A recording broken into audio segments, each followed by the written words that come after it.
Gracias por acompañarnos nuevamente en nuestra plataforma. Bienvenidos a este conversatorio.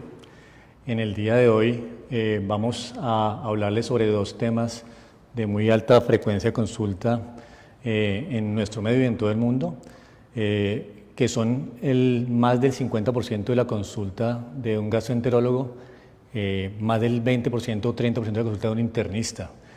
Es el tema de hoy relacionado con el síndrome de intestino irritable y la dispepsia funcional.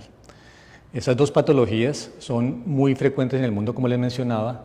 Se estima que en nuestro medio entre el 20 al 30% de la gente en algún momento de su vida consultará a raíz de síntomas en este sentido. La prevalencia es mayor en las mujeres que en los hombres y también son porque ellas están más dadas a consultar que los hombres que lo hacen de menos frecuentemente, aunque también los afecta. Empecemos hablando por el síndrome de intestino irritable. Estas dos patologías, como les mencionaba, son patologías del funcionamiento digestivo. No son patologías estructurales, sino del funcionamiento. Y de hecho el intestino irritable se caracteriza porque el colon en esencia es prácticamente normal. Si le hiciéramos a todo mundo una colonoscopia o le tomáramos biopsias del colon en esos procedimientos, encontraríamos que era casi completamente normal la estructura y la patología de estas personas. Quiere decir que son enfermedades o trastornos que se generan en el funcionamiento del órgano más que en la estructura. Y esto tiene que ser claramente entendido, porque mucha gente piensa que el tener intestino irritable les va a favorecer más adelante patologías graves como un cáncer, y no es así. Al ser patologías funcionales, todas tienen un curso que es crónico, que es un curso larvado, lento, pero insidioso, repetitivo en cuanto a la incidencia de ataques, pero que generalmente no acortan la expectativa de vida y no se relacionan con otras enfermedades que puedan producir patologías más graves. Para hacer el diagnóstico de intestino irritable y entenderlo, tenemos que saber que al ser una patología funcional es indispensable saber que esta afectación colónica no depende de ninguna otra enfermedad y que es en esencia un trastorno de la función y no de la estructura y por eso mismo no tiene inflamación. Entre los criterios de diagnóstico del intestino irritable que utilizamos los médicos para saber si es o no la patología, uno de ellos está en que es una patología que debe ser de frecuencia repetitiva, de episodios repetitivos en el tiempo. Debes tener por lo menos un episodio semanal de las alteraciones que vamos a mencionar ahora en el curso de 3 meses o más por lo menos, y ese es el primer criterio. El segundo criterio en este sentido es que no tenga ninguna exacerbación aguda que no se pueda determinar por la misma patología como tal, que tenga síntomas asociados como son alteraciones en la frecuencia defecatoria, y con esto hablo de diarrea o estreñimiento, o alternancia entre esos dos síntomas. Y tercero, síntomas asociados como son generalmente distensión abdominal, sensación de gases en exceso. Esos son los 3 criterios en general que se conciben para hacer el diagnóstico clínico.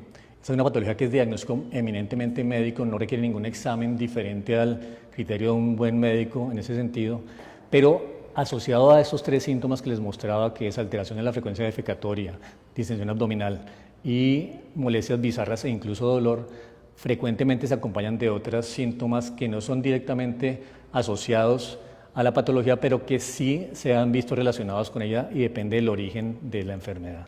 Por ejemplo, muchos pacientes con esto hablan de dolores musculares generalizados asociados, por ejemplo, a síndromes miofaciales o fibromialgias, alteraciones geniturinarias como aumento en la frecuencia de micción o unas vejigas con poca tolerancia a la distensión, dolores incluso durante las relaciones sexuales e incluso disminución de la libido. O sea que el colon irritable es una patología funcional que es muy prevalente y depende únicamente de la función.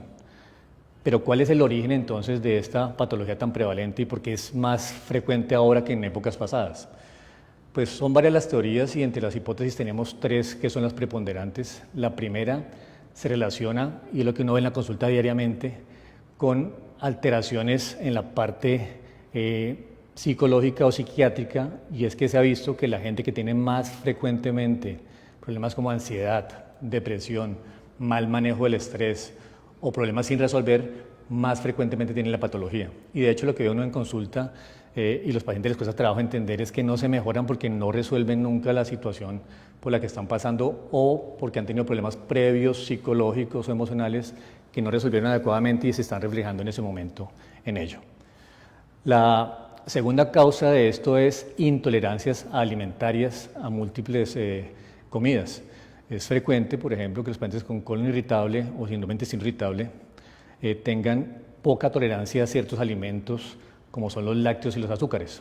Por eso, dentro de las recomendaciones que vamos a hablar ahora, está el quitar esos alimentos y algunas personas que tienen intolerancias específicas a otras cosas, como por ejemplo al gluten. Sin embargo, no son relacionadas directamente con la patología, pero sí tienen una incidencia directa en el porqué de ellas. La tercera parte, y esto es una cosa más nueva y que está en estudio todavía, pero que claramente lo vemos los gastroenterólogos en la consulta, es el desequilibrio, el desbalance de la flora intestinal. Como ustedes saben, todos tenemos bacterias en el intestino que cumplen unas funciones muy importantes desde el punto de vista metabólico, absortivo, nutricional y de la misma motilidad digestiva. Esas bacterias se desbalancean o cambian la proporción de ellas y favorecen trastornos en la motilidad, en la sensibilidad del intestino, en el exceso de producción de gas y en la consistencia de las heces. Por eso cada día tiene más importancia esta relación de las bacterias con la fisiología, la fisiopatología del intestino irritable. También pareciera incluso que estas bacterias tienen que ver mucho con la modulación del humor y las emociones incluso, cosa esta que está menos estudiada y menos conocida a fondo, pero parece que todo tiene que ver con ese cerebro intestinal que está manejado no solamente por nuestras neuronas, sino también por la interacción con las bacterias que allí viven.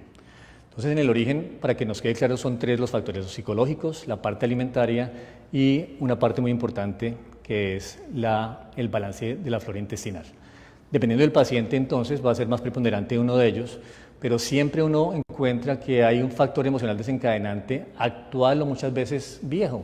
Incluso los estudios han demostrado que traumas en la infancia a nivel personal o incluso abuso sexual pueden tener que ver con esos pacientes que no mejoran o que son repetitivos en su sintomatología de intestino irritable. Entonces, eso es lo que consideramos que es el origen de la enfermedad. Pero todo se resume en que la gente con intestino irritable o con colon irritable, el problema es la función y esa función se ve representada en la motilidad del intestino, no solamente del colon, sino del intestino delgado, en cómo se mueve el intestino, en cómo coordina sus movimientos, en la velocidad en que se mueve, en la amplitud de sus movimientos.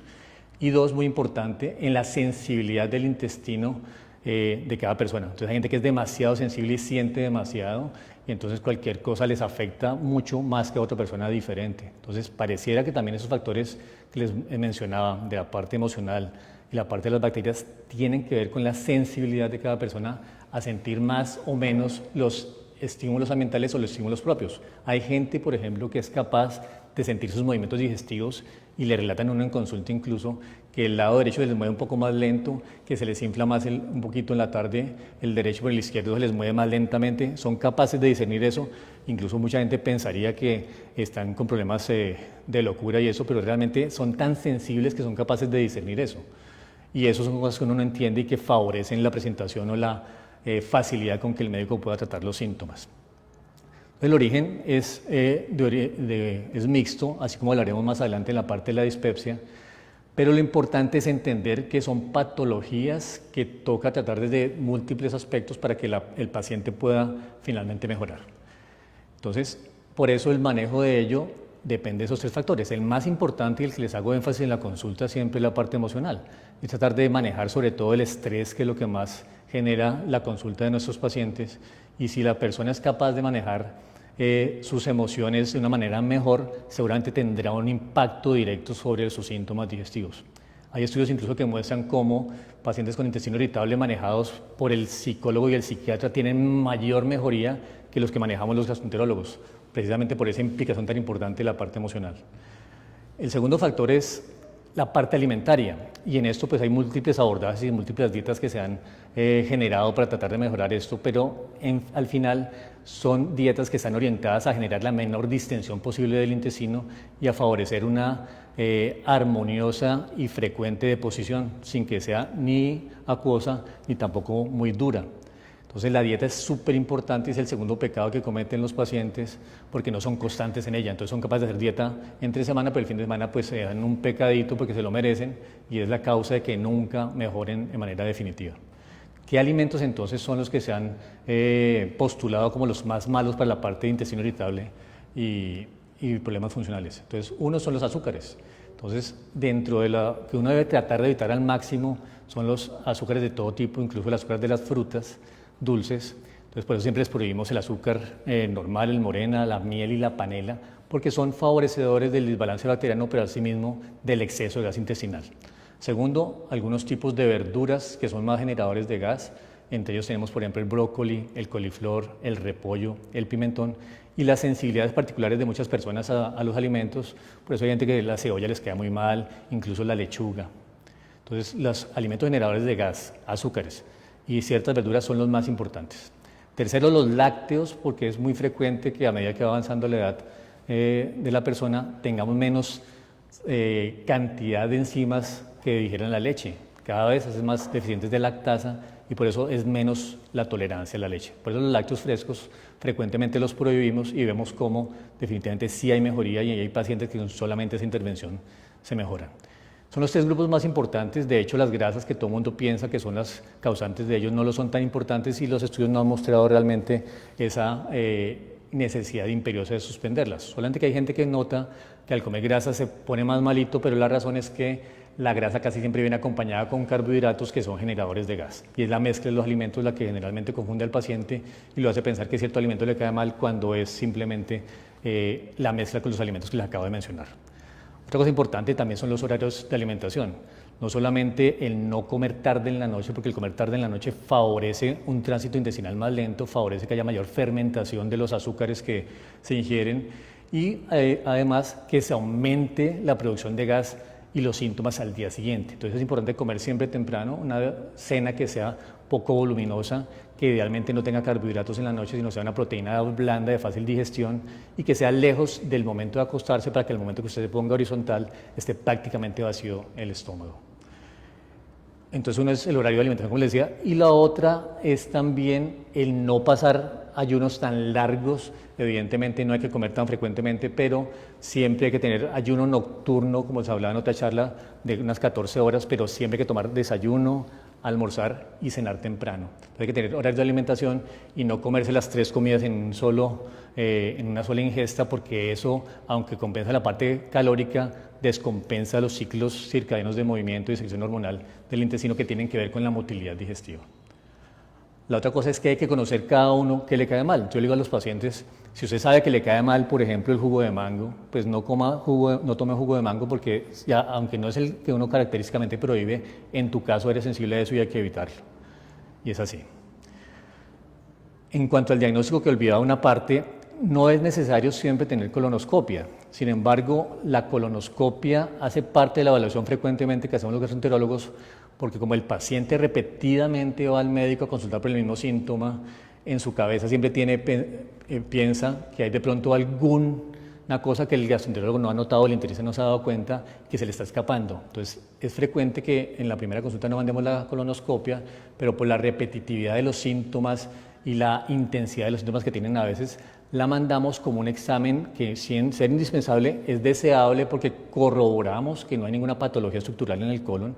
A veces tomamos biopsias también, por ejemplo, para ver patologías que ahora son más frecuentes, como las alergias alimentarias que hacen inflamación del intestino, pero sobre todo también porque el paciente, al ver que su colonoscopia es normal, se sosiega y parte de esa ansiedad que le genera el no saber qué es lo que tiene exactamente disminuye.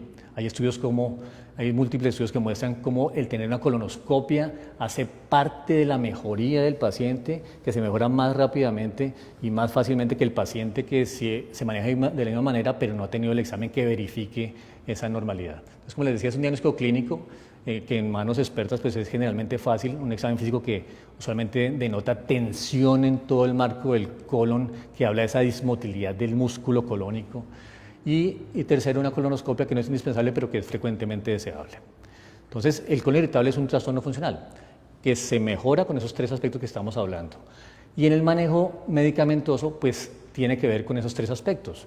Uno, dejamos medicamentos que modulen ese movimiento, esa tensión del músculo colónico, que es lo que genera el dolor generalmente o el espasmo. Son medicamentos de varios tipos, tenemos muchas familias, generalmente utilizamos unos que son de la familia que se llaman anticálcicos, que son combinados frecuentemente con otros que ayudan a mejorar la motilidad o la cantidad de agua dentro del intestino para favorecer la mejoría del estreñimiento, que es una de las variedades frecuentes del intestino irritable. Otro medicamento que utilizamos frecuentemente es la fibra, que no es solamente útil en el estreñimiento, sino también en los pacientes que tienen tendencia a la diarrea, porque favorece la formación del bolo y la facilidad con que se puede mover el bolo fecal desde el lado derecho hasta la salida en el recto. Otros medicamentos que utilizamos en este sentido son orientados a mejorar la flora intestinal y frecuentemente utilizamos algunos moduladores similares a los antibióticos por un tiempo corto y luego probióticos de diferentes cepas para intentar balancear esa flora intestinal que se ha alterado. En este sentido, la flora intestinal, como les decía, es una cosa que cada día toma más importancia y más frecuentemente la vemos desbalanceada por múltiples cosas, y es el tipo de alimentos que ingerimos, la calidad de los alimentos con harinas ultraprocesadas o con conservantes de diferentes tipos, con azúcares dietéticos que tienen alcoholes que favorecen el sobrecrecimiento bacteriano, y también porque la gente frecuentemente toma en nuestro medio bloqueadores del ácido para el reflujo, para la gastritis, que alteran la acidez del estómago, que es el primer filtro favoreciendo la alteración de la flora intestinal del intestino delgado y del colon.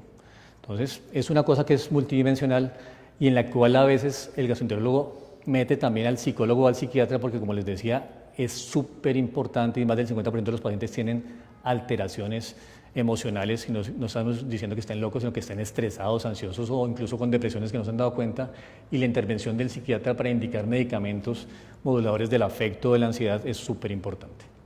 Ese es el espectro del colon irritable, una patología muy frecuente, de fácil diagnóstico, pero que impacta claramente la calidad de los pacientes y también impacta la vida laboral, porque muchos no pueden ni siquiera trabajar por tantos síntomas digestivos que se acompañan también de síntomas extradigestivos, como les mostraba yo, y son pacientes que frecuentemente en el curso de su vida van a desarrollar, por ejemplo, fibromialgia, que es un dolor muscular generalizado también por una tensión muscular exagerada, todo reflejado de su cabecita hacia todo el cuerpo.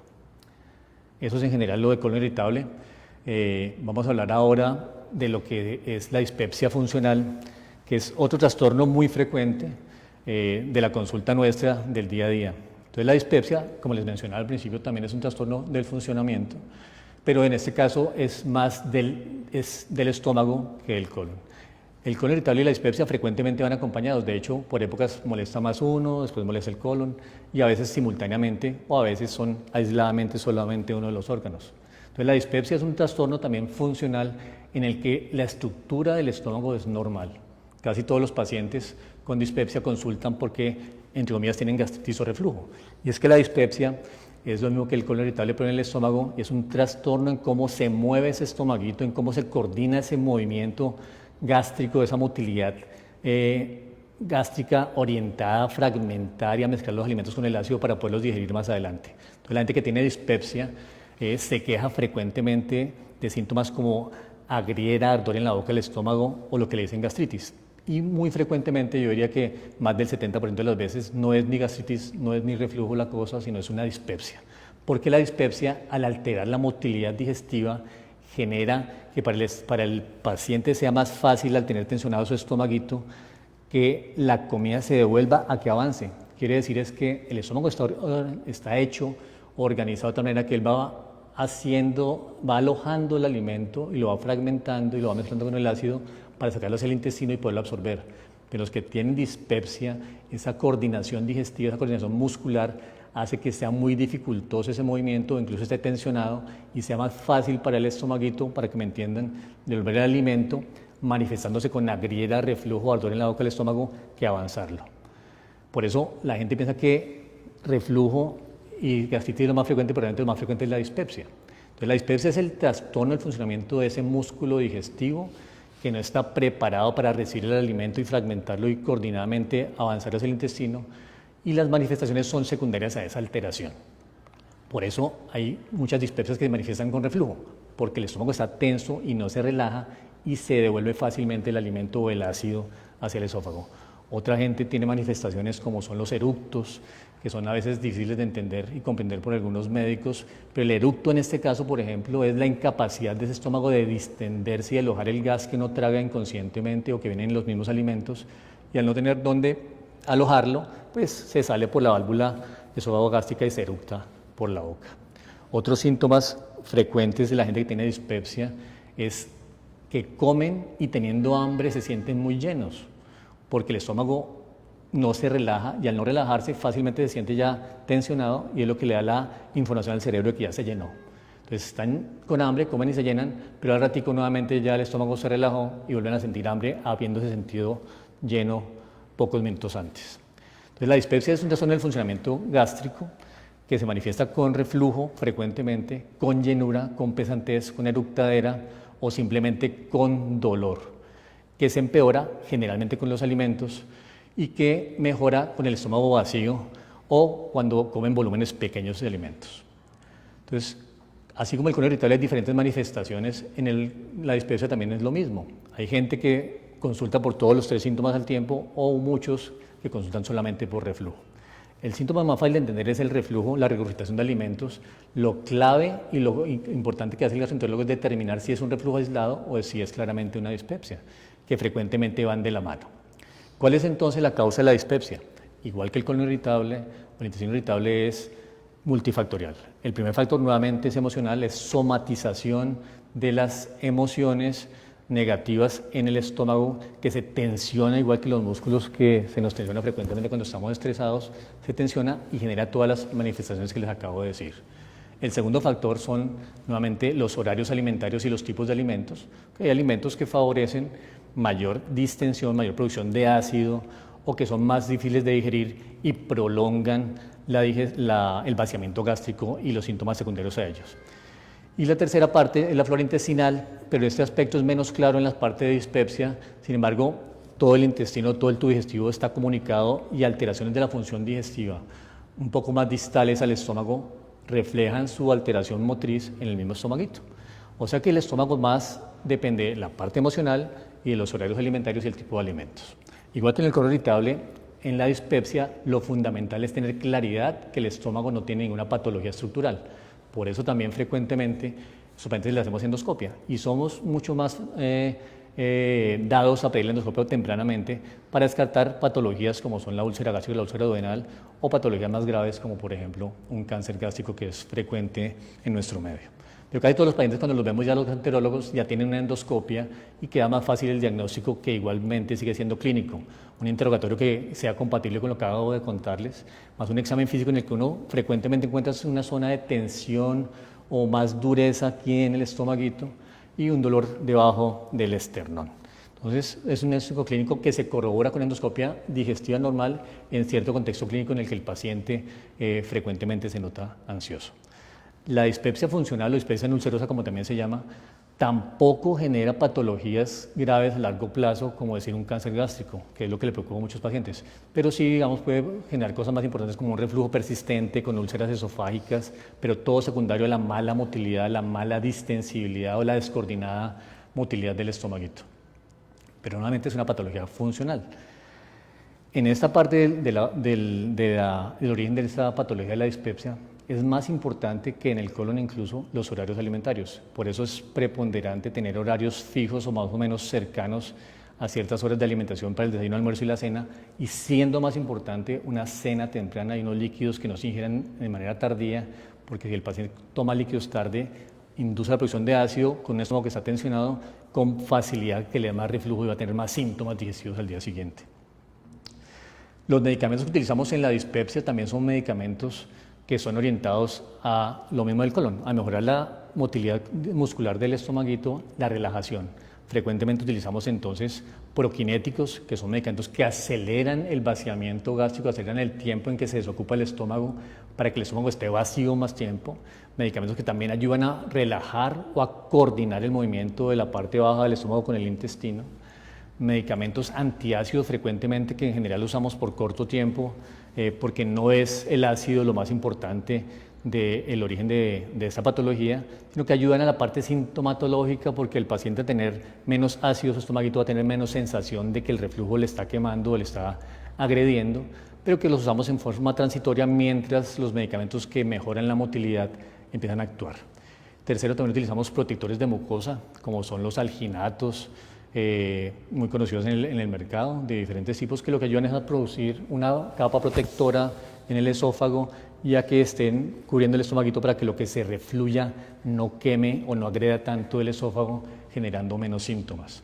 Y también en esta parte hay algunos medicamentos que interfieren con la parte del manejo de las emociones, que como les decía, es igualmente preponderante que en el intestino irritable. Frecuentemente se utilizan antidepresivos tricíclicos o ansiolíticos, pero todo esto de la mano de un especialista en el área.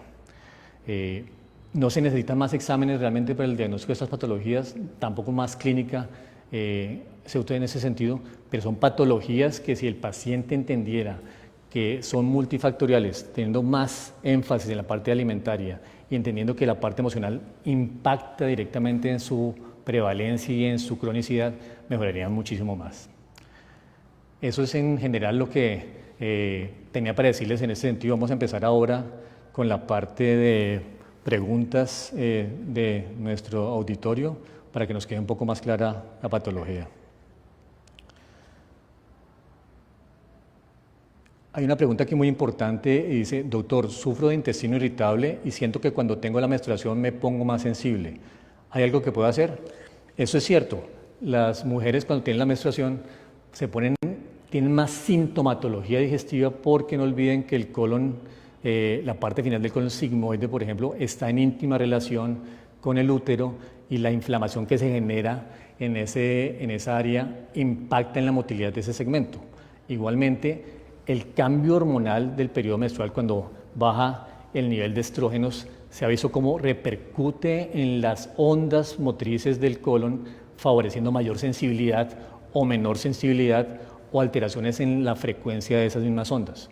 Por eso es frecuente que en las mujeres se exacerbe el colon irritable al final del periodo menstrual al bajar los estrógenos, y también las mujeres se ponen más sensibles durante ese periodo, y como les decía, la parte emocional impacta en el intestino irritable.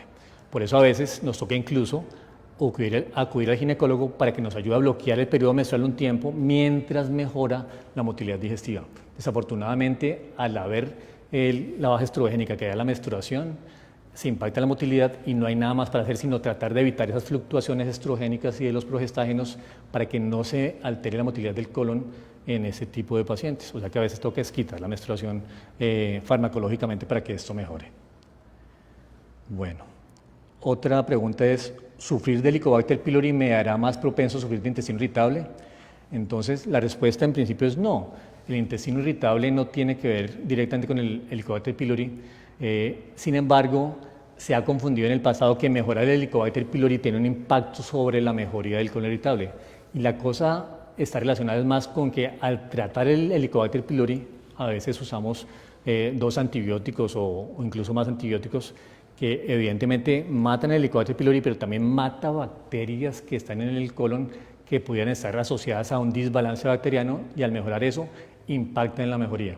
Pero definitivamente la respuesta es: el Helicobacter pylori no tiene incidencia sobre la presentación del intestino irritable.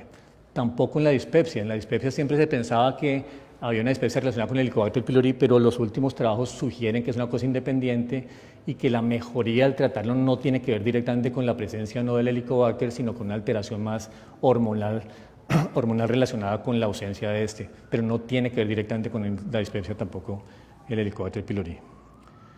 Otra pregunta es: ¿tomar aromáticas a diario podría ayudarme a controlar mi intestino irritable? Y la respuesta es sí. Hay algunos alimentos que favorecen la relajación del músculo liso del intestino. Por ejemplo, el agua de menta, que lo utiliza muchísimo la gente, es una sustancia que definitivamente relaja el músculo colónico y hace que los pacientes frecuentemente sientan menos tensión y menos distensión. El anís, por ejemplo, estrellado, también es una agüita que usan frecuentemente nuestros pacientes e impacta en la cantidad de gas que se produce, con lo cual hay mejoría. Y hay diferentes otras aromáticas que no conozco bien, pero que sí, sin duda alguna, en muchos pacientes puede ser útil para la mejoría de la sintomatología y que no impactan negativamente para nada en su salud. Bien. Otra pregunta es: ¿es cierto que debo dejar de tomar café y comer fritos si sufro de intestino irritable? Pues la respuesta es sí y no. El café se ha visto como la disminución de la ingesta de café favorece la mejoría de los síntomas de intestino irritable de dispepsia, porque disminuye la frecuencia de unas ondas que tienen que ver con la motilidad del intestino, que hacen que sea más tenso o menos tenso la pared gástrica y la pared del intestino irritable, y sería deseable quitarlo. Sin embargo, lo que uno ve es que muchos pacientes, si toman una dosis baja de café en la mañana y en la tarde y no en la noche, no impacta sobre la mejoría o el empeoramiento del intestino irritable, excepto que usted sienta claramente que el café le desencadena el síntoma, puede tomar una dosis baja mañana y tarde, preferiblemente descafeinado, pero si usted lo ve, tratar de evitarlo. Pero sí hay estudios que muestran que entre menos café, mejor la tolerancia y aumenta la sensibilidad visceral para que tengan menos síntomas. O sea que es deseable no tomarlo, pero no es indispensable. En cuanto a las grasas, ya hemos hablado, las grasas no tienen que ver con esto y es que si comes exactamente grasa saludable, sin comer exceso de carbohidratos o de azúcares, no debe impactar en el intestino irritable. Podría haber más importancia en la dispepsia porque se retarda o se demora mucho el vaciamiento gástrico que podría impactar en los síntomas, sobre todo de reflujo gastroesofágico. Otra pregunta, ¿el intestino irritable es hereditario? Y la respuesta es no. Se heredan, lo que parece más es que se heredan los patrones de sentir, es decir, uno aprende a sentir como su papá y su mamá enseñaron a sentir, entonces uno es más sensible, más suave, son familias que todas son dulces, son familias que todas son ansiosas o mal geniadas, se hereda el patrón de sentir porque aprende uno del papá y su mamá. Segundo, se hereda también la manera que uno come, entonces uno come lo que la mamá le dio de chiquito de comer. Entonces, ¿la comida que más le gusta a uno cuál es? Pues la comida de la mamá, porque fue lo que aprendió desde niño a comer y por eso hereda los patrones inadecuados de alimentación que le trasladaron sus padres desde chiquito. Y al comer mal, los padres, pues la mamá sufre de colon irritable, pues tú también vas a sufrir de colon irritable y de dispepsia. Pero no es que sea genéticamente determinado, no, es más los patrones de sentir, de sensibilidad emocional y alimentario que se copian, más que se heredan. Otra pregunta, ¿puede haber dolor posterior en la espalda por el colon irritable? La respuesta es sí. El colon, por su disposición en el abdomen, la parte del colon ascendente y el colon descendente van pegados a la espalda, prácticamente pegados a los riñones y a los músculos de la espalda. Por eso frecuentemente, aunque se siente la distensión en la parte anterior, el dolor se refiere frecuentemente a la región lumbar bilateral. Y ahí está la clave de que el que te examina tenga la capacidad de discernir si es un dolor originado en la parte muscular o ósea de la espaldita o si es un dolor frecuentemente referido. Es muy frecuente, sobre todo en las mujeres más que en los hombres, que el dolor se refiere hacia la parte de la espalda, igual que los dolores menstruales se refieren frecuentemente a la espalda por la disposición anatómica e inervación de esos segmentos colónicos. Bien. Aquí me vuelven a preguntar y lo voy a responder nuevamente, es ¿el colon irritable puede convertirse en algo maligno? Y es importante decirles no, el colon irritable nunca le va a dar un cáncer, pero sí le va a dañar su calidad de vida grandemente toda la vida y le va a generar estrés y ansiedad que podría indirectamente a largo plazo sí relacionarse con otros problemas mayores, pero en sí mismo la enfermedad nunca le va a dar un cáncer para que quede tranquila. ¿El colon irritable puede causar estreñimiento? Y esa pregunta es importante, tal vez no lo dije claramente, pero hay como 2 o 3 patrones de colon irritable que tenemos siempre. Y uno es el colon irritable con predominio de estreñimiento, el colon irritable con predominio de diarrea y el que tiene un patrón mixto. Entonces, el más frecuente, depende de las poblaciones, es casi siempre tendiendo al estreñimiento. Y es una de las causas más frecuentes de estreñimiento después de los malos hábitos alimentarios que les he mencionado, la poca ingesta de líquidos y de fibra. Pero es un patrón muy frecuente en nuestro medio. Otra pregunta del público, ¿es normal que debido al colon irritable se sangre al defecar? Y la respuesta es no. El colon irritable, como les decía, es una patología funcional y no estructural, o sea que si el paciente sangra, hay que mirar qué patología asociada puede tener. Puede tener colon irritable, sí, pero el sangrado no tiene que ver con el colon irritable y hay que saber por qué es. Debe ser seguramente una hemorroide que está inflamada relacionada con el estreñimiento, pero hay patologías que se manifiestan similar a un colon irritable, pero que son diferentes. Por ejemplo, una colitis ulcerativa, una colitis ulcerada puede tener síntomas similares al colon irritable, pero la diferencia puede ser en esas deposiciones con sangre que claramente no tienen que ver con el colon irritable y que si usted las tiene debería consultar para corroborar que es algo benigno como una patología del área anal como unas hemorroides o unas fisuras y no algo diferente. Otra pregunta, doctor, tengo herencia de cáncer de colon, ¿a qué edad me puedo hacer mi primera colonoscopia? Entonces, en general, no importa si tienes o no herencia de cáncer de colon, toda persona de más de 45 años se recomienda, tiene que tener una colonoscopia de tamización para poder mirar sobre todo patologías como los pólipos colónicos, que son los que al final van a desencadenar el cáncer de colon. No importa si tienes o no una patología en la familia con cáncer. Sin embargo, evidentemente, si hay una patología de cáncer en la familia de colon, pues el médico está más dado a pedirte la colonoscopia más tempranamente, pero lo importante es que no tengas ninguna duda que después de los 45 tienes que tener una colonoscopia obligatoriamente y una endoscopia también, incluso antes. Bien. Quieren que repita los alimentos que podemos evitar en colon irritable y en dispepsia. Entonces, un resumen para terminar con esto es: los alimentos que le generen a usted distensión o gas, hay que evitarlos. Entonces se sabe por diferentes estudios que los principales son los azúcares. Entonces azúcar, miel y panela tienes que tratar de evitarlos. También los azúcares dietéticos como el aspartame o otros que tienen polioles hay que evitarlos. O sea que en lo posible tratar de comer lo menos que se pueda de azúcares. Segundo, las verduras que generan gas. Entonces brócoli, coliflor, repollo, pimentón, pepino son las más frecuentes generadoras de gas, entonces hay que ser muy prudente con ellas para que no tengas más síntomas. No es que empeore la enfermedad, sino que se empeoran los síntomas que genera la enfermedad. Tercero, los lácteos, sobre todo, entre más edad tiene uno, mucho menos frecuente, hay que evitar sobre todo los lácteos que son frescos, son los que más requieren cantidad de lactosa. Y los que usted sepa de antemano que le generan molestia. Entonces hay que conocer uno mismo qué es lo que le cae mal y qué es lo que le cae bien. Y no olvidar lo de los horarios alimentarios. En dispepsia es lo mismo, pero haciendo énfasis en que algunos alimentos son muy generadores de acidez. Entonces incluso algunas cosas como las frutas dulces pueden ser generadoras de acidez y hay que evitarlos. Pero en dispepsia es mucho más importante es el horario de alimentación y la parte emocional que impacta directamente en la motilidad digestiva. Eso es, yo creo que lo que quería decirles. Me alegra mucho haber estado con ustedes nuevamente.